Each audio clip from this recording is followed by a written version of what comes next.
Welcome back. In this class, we are going to look at reviewing and checking the numbers in fund accounting.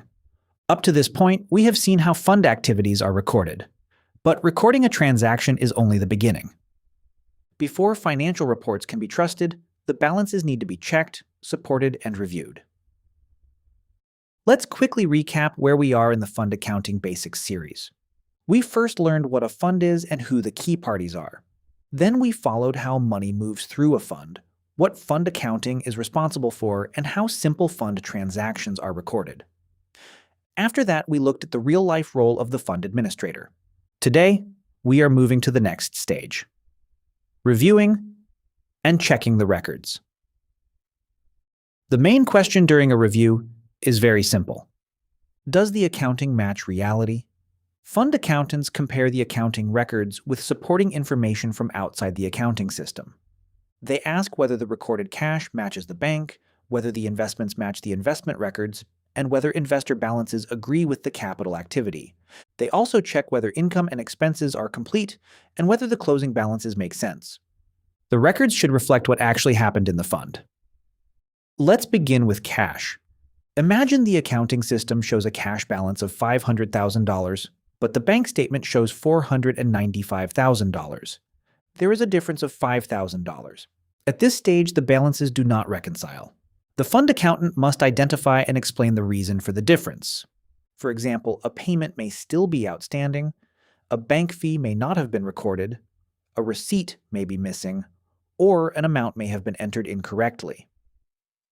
Some differences may be valid timing differences, while others may require an accounting correction. The fund accountant reviews the activity and supporting documents until the difference is fully understood and the reconciliation is completed. Not every transaction involves cash. Cash transactions include capital received, expenses paid, investments purchased, distributions paid, and income received. These activities can often be checked against the fund's bank records. But some accounting changes happen without any cash moving. For example, an investment may increase or decrease in value, an expense may be accrued before it is paid, income may be earned but not yet received, or foreign exchange movements may change a balance. These non-cash transactions must be checked against other evidence, such as valuation reports, calculations, invoices, or investment statements. Next, the fund accountant checks the investment balances. They may compare the accounting records with custodian statements, investment statements, trade confirmations, valuation reports, purchase and sale documents, or records provided by the GP or fund manager.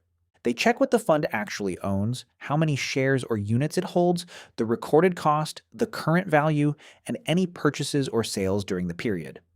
The goal is to make sure that the investments recorded in the accounting system agree with the fund's actual holdings and the available valuation support. Investor balances also need to be reviewed.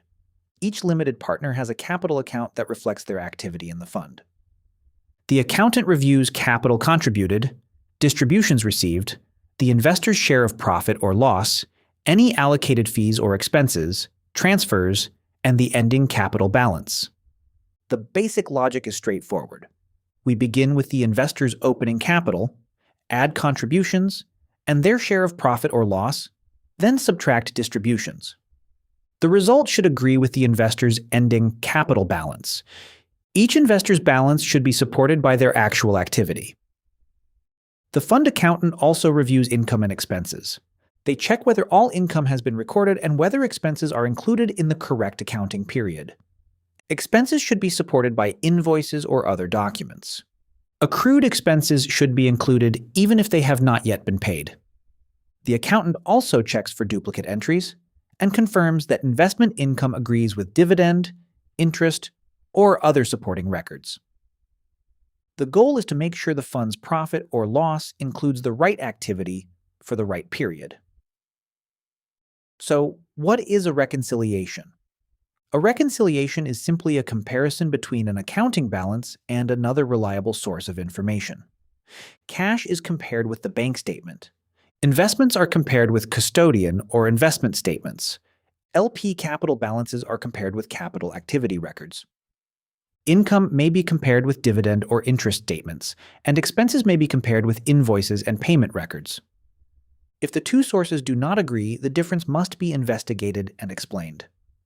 A reconciliation helps support the accuracy of the recorded balance. Here is a simple example of why review matters. The accounting records show an audit expense of $5,000, but the supporting invoice shows $50,000. That creates a difference of $45,000. During the review, the accountant compares the entry with the invoice, identifies the incorrect amount, corrects the accounting record, and reviews the updated balance. Without this check, one entry error could affect the fund's expenses, profit, and net asset value. A good reviewer does more than check calculations. They also ask whether the numbers make sense. For example, why did cash change significantly? Why did an expense increase? Why is an investor balance different from the previous period? Was a new investment recorded correctly? And does the valuation movement appear reasonable? The reviewer may also look for old, unresolved differences and confirm that the supporting documents are available. Review therefore combines accuracy checks with professional judgment and common sense. Let's bring the review process together. First, the fund's transactions are recorded. Then the balances are reconciled with supporting information. Documents are checked, and any differences are investigated. A reviewer then checks the work and asks whether the numbers are complete and reasonable. Only after these steps are the records ready to support reporting. So the main takeaway from this class is this. Accuracy comes from recording, reconciling, investigating, and reviewing. Reliable reporting begins with reliable records.